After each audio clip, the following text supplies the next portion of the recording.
In this audiobook, we explore the quiet, relentless world of perfectionism, the invisible standard that follows us through our days, shaping how we work, how we rest, and how we see ourselves. If you have ever finished something and felt not satisfaction, but a vague sense that it wasn't quite enough, this audiobook was made for you. We will journey through the hidden architecture of the perfectionistic mind, not to judge it, not to dismantle it abruptly, but to understand it with the kind of clarity that only comes from stillness and honest reflection. By the end of our time together, you may find that what you have been calling a flaw is, in fact, something far more interesting and far more human than you ever imagined. Before we begin our first chapter, if this kind of deep, reflective content speaks to you, consider following the Stillness Audiobooks channel so that future explorations find their way to you naturally. Now, let us begin. Literary transition. Let us dive into the root of this chapter by chapter. Chapter 1. The Origin of the Standard. There is a moment, most people can trace it if they sit quietly long enough, when the idea first arrived. The idea that good was not quite good enough, that the drawing needed to be neater, the answer more precise, the performance more polished. It did not arrive loudly. It rarely does. It arrived the way most formative things arrive, quietly, embedded inside something that felt like love or approval or safety. Many observe that perfectionism does not begin as a demand we place on ourselves. It begins as an adaptation. A reading of the environment around us, particularly in those early years when the environment was everything, when the mood of a room could feel like weather, and disapproval could feel like a small withdrawal of warmth. The child who learns that a perfect score brings a particular kind of light into a parent's eyes is not being manipulative. That child is being intelligent, perceptive. They are learning the language of the world they inhabit. And so the standard is born, not from cruelty but from sensitivity. This is one of the more quietly surprising things that emerges when we look honestly at the perfectionistic mind. At its origin, there is often an extraordinary degree of emotional attunement, a finely tuned awareness of what others feel, what they expect, what would please them. The standard, in its earliest form, was not a prison. It was a bridge. But bridges, over time, can become the only way we know how to cross. And what began as a response to a specific environment gradually becomes a general orientation toward life itself. The professional who grew up in such a household does not leave the standard at the door when they enter their workplace. They carry it in their posture, in their preparation, in the way they review their own words long after a meeting has ended, in the way they lie awake, replaying a conversation, searching for the sentence that could have been sharper, more considered, more exact. Imagine the experience of preparing a presentation for weeks, refining each slide, each transition, each word. And then sitting in the meeting room afterward, not basking in what went well, but mentally cataloguing the one moment where the phrasing felt slightly imprecise. That single moment expands. It fills the available space. The rest, the fluency, the preparation, the genuine value delivered, recedes into the background like music fading beneath traffic. This is the origin made visible. The standard, once formed, does not stay in its original context. It migrates, it generalizes, it becomes the lens through which experience itself is filtered. And what is worth reflecting on here is that this migration happens without announcement. There is no moment where the person consciously decides to apply the childhood standard to their adult professional life. It simply continues. The way a river continues to follow a channel carved long ago, even when the original conditions that shaped that channel no longer exist. Common patterns suggest that many people living with deeply embedded perfectionism have never paused to ask where the standard came from. They have accepted it the way one accepts gravity, as simply the nature of things, the baseline condition of being a person who cares about quality. And caring about quality is not the problem. Quality, attention, craft, these are genuinely valuable. The question worth sitting with is this: Who set the threshold? And is that threshold still serving the person you have become? This naturally leads us to Chapter 2, where we move inward to explore the precise mechanics of how the perfectionistic mind sustains itself day after day, thought after thought. Chapter 2. The engine inside. If perfectionism was simply a high standard for external outcomes, it would be far easier to address. Raise the quality of the work, meet the standard, feel the satisfaction. But those who live close to perfectionism know that this is not how it functions.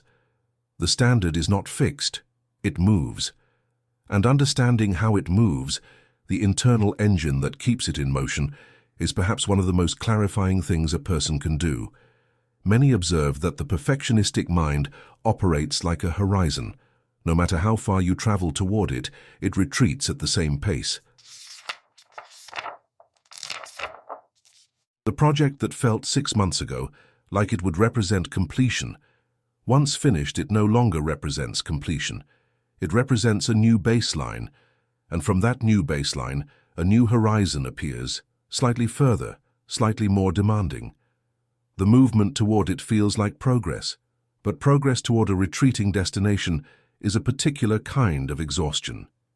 The engine that drives this movement has several mechanisms, and they operate largely beneath conscious awareness. The first is what many describe as anticipatory scanning, the mind's habit of moving immediately from the present moment into the future, cataloging what could go wrong, what has not yet been accounted for, what remains unfinished. This scanning feels productive. It presents itself as diligence, but its actual function is to prevent the experience of arrival, because arrival, to the perfectionistic mind, carries an implicit threat.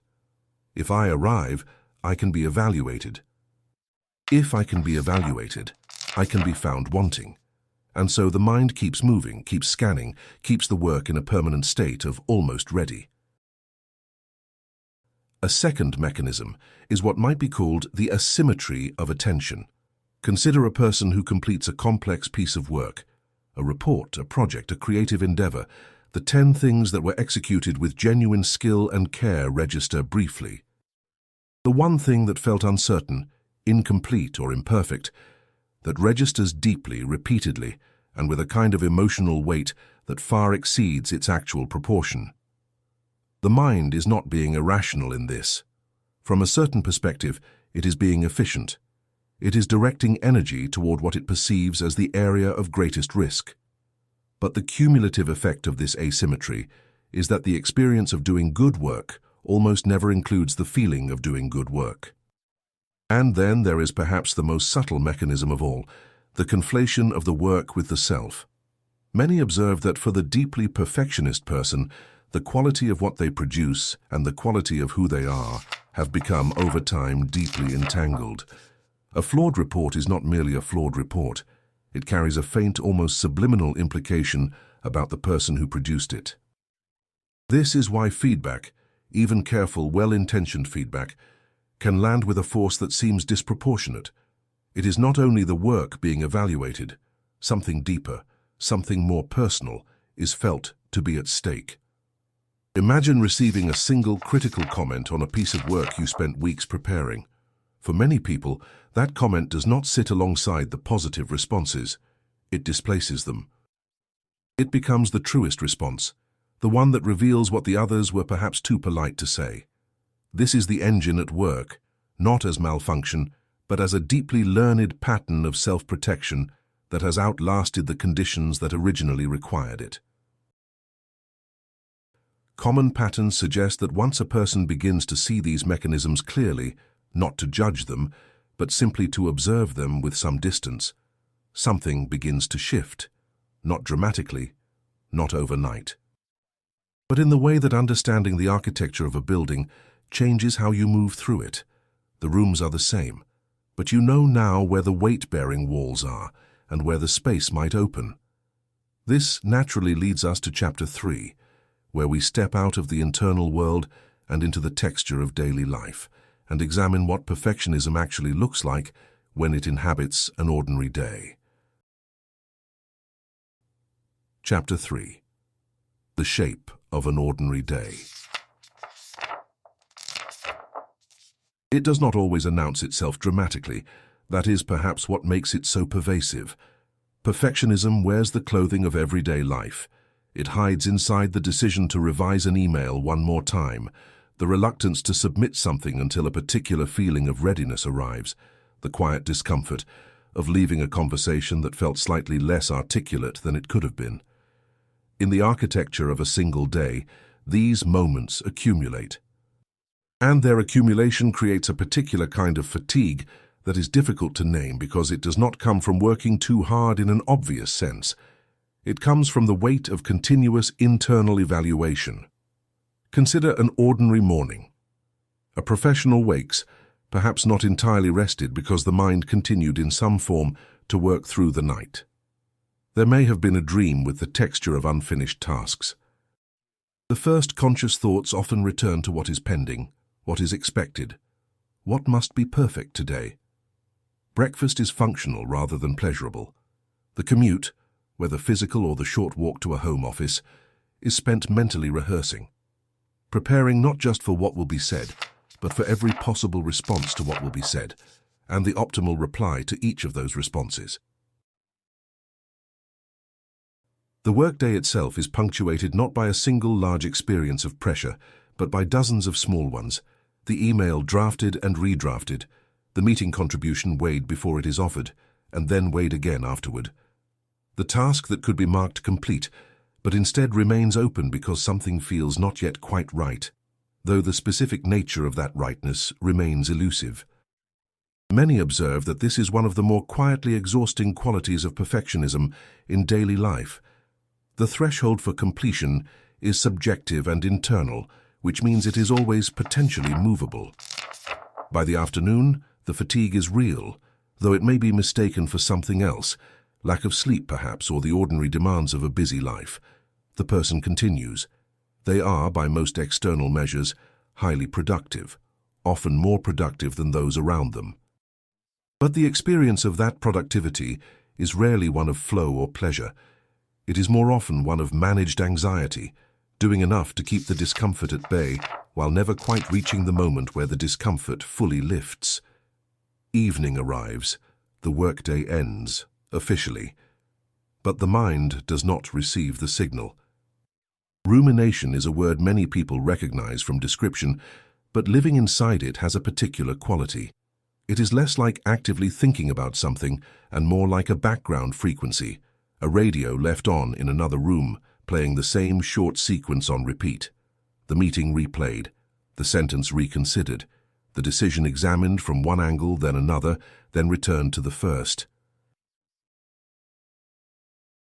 And yet, and this is worth sitting with, throughout all of this the person is functioning.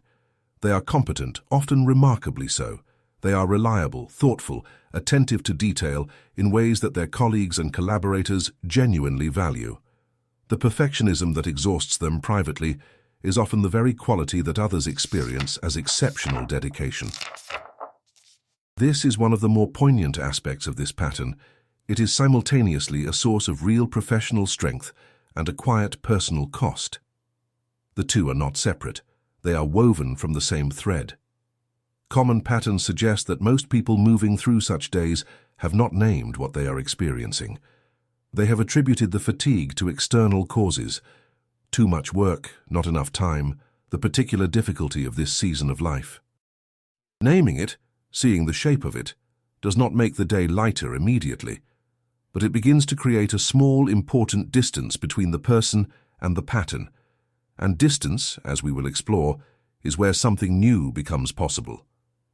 This naturally leads us to Chapter 4, where we descend a little further into the hidden patterns that sustain perfectionism beneath the surface of awareness. Chapter 4. What lives beneath the surface? There is a layer of perfectionism that the previous chapters have begun to approach, but not yet fully entered.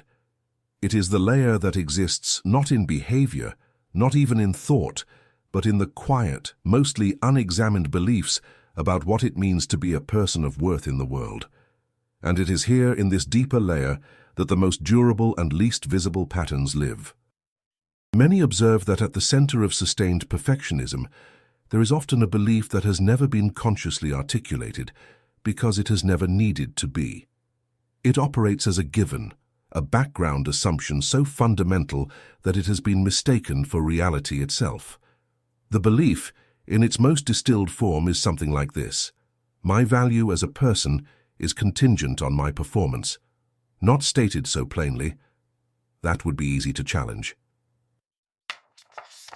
but felt in the body, in the response to feedback, in the quality of the rest that does or does not come at the end of a day well executed.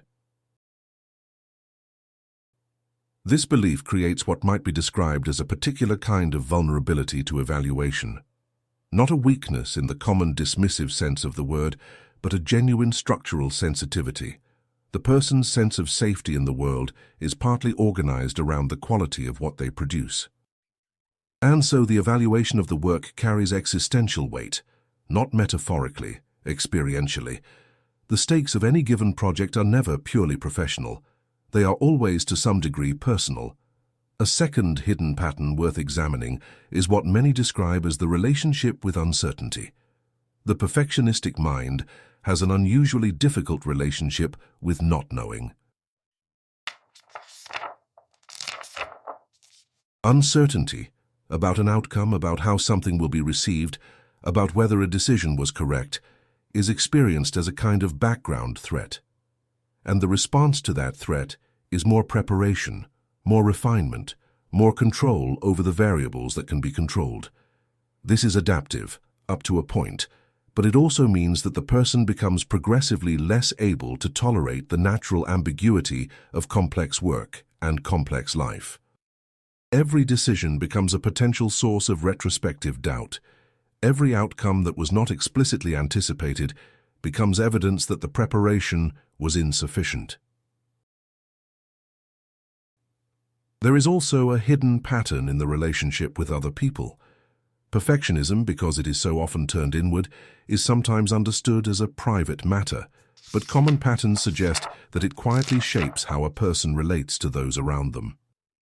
The high standards held for oneself have a tendency to extend, not always consciously, sometimes with genuine discomfort, to others. The colleague who doesn't prepare as thoroughly, the partner who approaches a task with a lightness that feels almost careless, the team member whose standard of good enough does not match one's own. These differences can create a subtle friction, a low-grade sense of isolation, a feeling of being in some indefinable way out of step with how others seem to move through the world. And beneath even this, there is something quieter still: the exhaustion of self-concealment. Many who live with perfectionism have developed a sophisticated capacity to manage how they appear, to ensure that the internal experience of doubt and effort is not visible in the external presentation.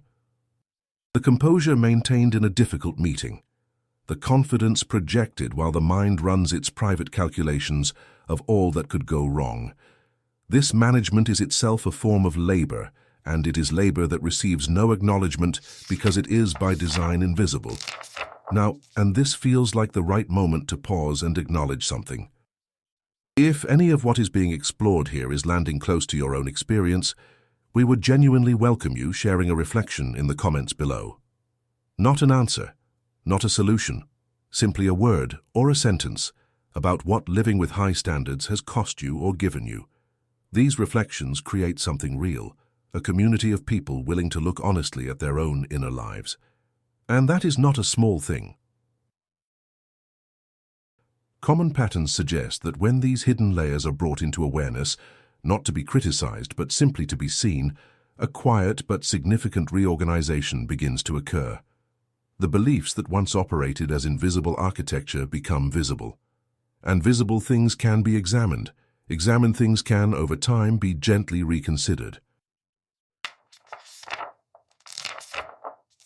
This naturally leads us to Chapter 5, where we explore not techniques or exercises, but the natural movement toward a different relationship with the self and with the standard.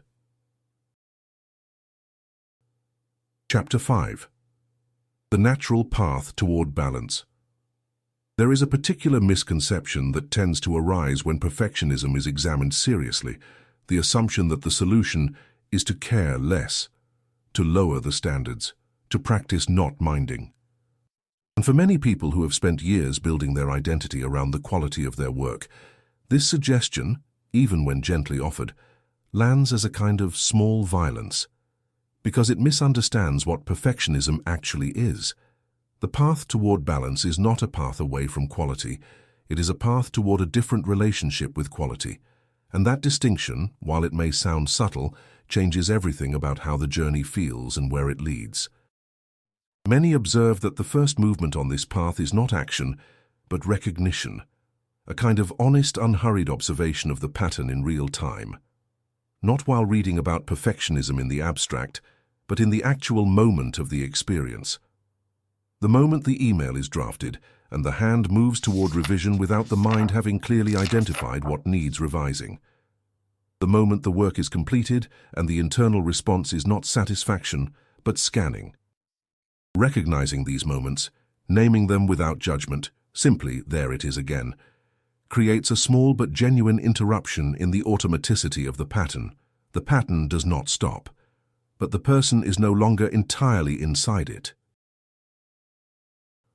A second movement on this path involves what might be described as the gentle expansion of the evidence base. The perfectionistic mind, as we have explored, applies an asymmetric attention to experience, amplifying what went imperfectly, diminishing what went well.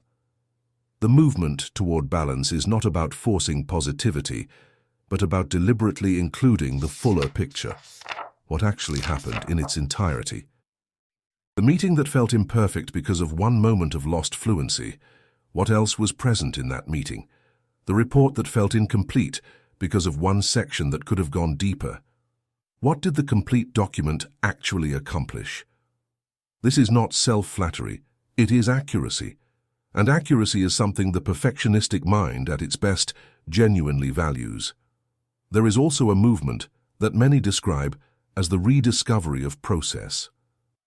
One of the quieter losses that perfectionism brings is the erosion of the experience of doing, the pleasure of being inside work, in the way that a craftsperson is inside the making of something, attending to it with full presence rather than constant evaluation. Many observe that children have natural access to this experience. The drawing made not to be judged, but because the drawing is happening, because the colors are interesting, because the hand is moving and something is appearing that wasn't there before. This quality of presence, absorbed, unself-conscious, does not disappear in adulthood. It becomes inaccessible, buried beneath the evaluative commentary. But inaccessible and gone are not the same thing. Common patterns suggest that as recognition deepens and the evidence base expands, something begins to shift in the hidden layer explored in the previous chapter, the layer of belief. The belief that personal worth is contingent on performance begins to loosen, not through an act of will, but through the accumulation of small experiences that quietly contradict it. The experience of doing something imperfectly and finding that the relationship survived. The experience of submitting something that felt incomplete and discovering that its impact was real and meaningful. These experiences do not dissolve the belief overnight, but they create, over time, a growing body of evidence that the belief is not the law it presented itself as, that safety is not in fact contingent on perfection, and in that loosening, that slow, organic loosening, something remarkable begins to become available. Not a lesser version of the self, a more spacious one. This naturally leads us to Chapter 6, where we allow ourselves to look at what becomes possible when that space opens. Chapter 6, The Life That Becomes Available. There is a version of this life that is not in the future. It is not contingent on having fully resolved the pattern, on having arrived at some permanent and complete liberation from the standard. That version, the one that requires completion before it can begin, is itself a perfectionistic structure, and we can notice it with a kind of gentle humor for what it is. The life that becomes available is available now, partially, incrementally, imperfectly. And that imperfection is not a flaw in the availability. It is the very form it takes. Many observe that one of the first things to shift, as the relationship with perfectionism becomes more conscious, is the quality of rest. Not sleep necessarily, though sleep often follows, but the experience of being off, of allowing a period of time to be genuinely without the productive purpose of improving something. The professional who has spent years treating rest as recovery for performance begins to encounter something different. Rest as a state of being that has value in itself, that requires no justification, that does not need to be earned. This is not a philosophical position. It is an experience. And the first time it arrives, and even briefly, even only for an afternoon, it tends to be quietly remarkable. The quality of relationships also begins to shift. The subtle friction with others who hold different standards becomes over time less charged, not because the standards change entirely, but because the existential weight attached to them lightens. The colleague who works differently is still different, but the difference no longer carries an implicit threat. And in that shift, something becomes possible that perfectionism quietly forecloses: genuine curiosity about how other people experience and navigate their work and their lives. The isolation that comes from feeling perpetually out of step begins to ease into something more like connection, and perhaps most significantly, the work itself changes in quality. Not because the standards are lower, but because the relationship to the work is different. Common patterns suggest that the most genuinely original and alive creative and intellectual work tends to emerge not from the controlled, evaluation-saturated mind, but from a mind that is absorbed, present, willing to follow something uncertain. The perfectionistic mind, at its most contracted, is excellent at refinement, but it can be poor at discovery, because discovery requires moving into the unknown without the guarantee of a successful outcome. As the grip of perfectionism loosens, the capacity for this kind of exploratory, generative engagement with work tends to return. And the work that emerges from that space tends to carry a quality, a life, a freshness that no amount of refinement alone can produce. There is also something that becomes available in the relationship with time. The future for the perfectionist mind is often a place of looming evaluation. The next deadline, the next judgment, the next opportunity to fall short. As the pattern relaxes, the future becomes something different, genuinely open. Not threatening in its openness, but interesting. The question shifts subtly from will I be good enough for what is coming to what might become possible in what is coming. This is not a trivial shift. It changes the orientation of an entire life. Common patterns suggest that none of this arrives completely. There are days, even for people who have worked deeply and honestly with these patterns, where the old structure reasserts itself with full force, where the horizon retreats on schedule, where the asymmetric attention locks onto the one imperfect moment, where the background frequency of rumination returns at 3 in the morning. These days are not evidence that the journey has failed. They are simply the texture of genuine change, which is never linear, never complete, and always, and when looked at honestly, more interesting than the fantasy of smooth, uninterrupted progress. The quiet mind, the truly quiet mind, is not one from which all evaluation has been removed. It is one that has learned to hold the standard and the self with a little more space between them, a little more air, and in that air, something breathes. Throughout these chapters, we have seen that perfectionism is not the simple adversary it is sometimes made out to be. It began as intelligence, a perceptive child reading a complex environment and adapting with remarkable skill.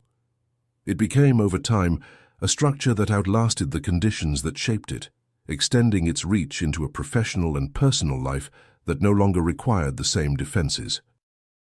We have seen its internal engine, the retreating horizon, the asymmetric attention, the conflation of work and worth. We have seen its shape in the texture of an ordinary day, and the hidden beliefs that give it its deepest roots. And we have explored the natural, organic movement toward a different relationship, not away from quality, but toward a more spacious, more honest, more fully inhabited version of a life in which quality is one value among many, rather than the condition on which everything else rests. What does this mean for your journey? That is genuinely not a rhetorical question. Each person who has traveled through these chapters carries a different version of this pattern, shaped by different origins, expressed in different contexts, accompanied by different costs and different gifts. There is no universal answer to what comes next. There is only the invitation to continue looking, with the same honest, unhurried attention that we have tried to bring to these pages together. The quiet mind, the truly quiet mind, does not arrive. It is arrived at again and again in small moments of recognition, small choices to include the fuller picture, small experiences of doing something without the weight of perpetual self-evaluation. These moments accumulate, not into perfection, into something better than perfection, a life that is genuinely, palpably, imperfectly yours. If this exploration has resonated with you, we would be glad to have you follow the Stillness Audiobooks channel, so that future journeys like this one find their way to you. And we would be equally glad if you carried something from today's listening into the next hour and the next day, without needing it to be more than what it already is. Thank you for this shared journey.